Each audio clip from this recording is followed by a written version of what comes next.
Hello friends, welcome to my channel అనగనగా. ఇవాళ మనం విక్రమార్క బేతాళ కథల్లో 22వ కథ వినబోతున్నాం. కథలోకి వెళ్ళే ముందు నా కంటెంట్ నచ్చినట్టయితే లైక్, కామెంట్ అండ్ షేర్ చేయడానికి ట్రై చేయండి. ఫస్ట్ టైం చూస్తున్న వాళ్ళు తప్పకుండా సబ్స్క్రైబ్ చేసుకోండి.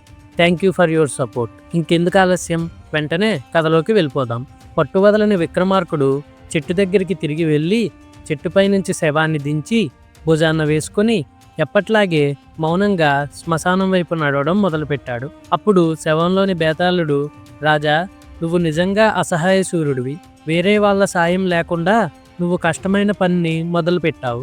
చాలామంది నీలదత్తుడిలాగా అడ్డంకులు వస్తే నిరుత్సాహపడిపోతారు.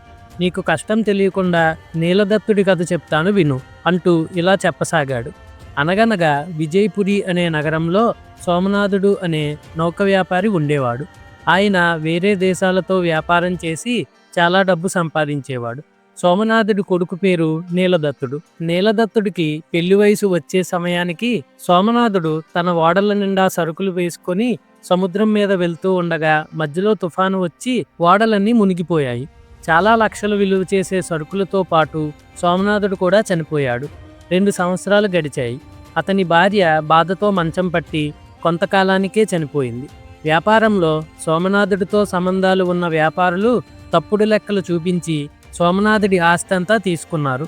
డబ్బు విషయాలేమీ పట్టించుకోకుండా సంతోషంగా బతకడం మాత్రమే నీలదత్తుడికి తెలుసు.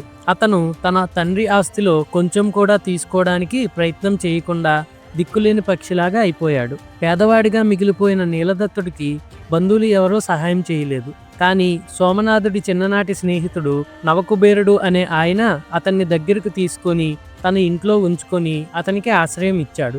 నవకుబేరుడు ఆ దేశపు రాజుకు కుడిభుజం లాంటివాడు. ఆయన తరచుగా రాజభవనానికి వెళ్ళి రాజుతో మాట్లాడి వస్తూ ఉండేవాడు. ఆయన ఒకసారి నీలదత్తుడిని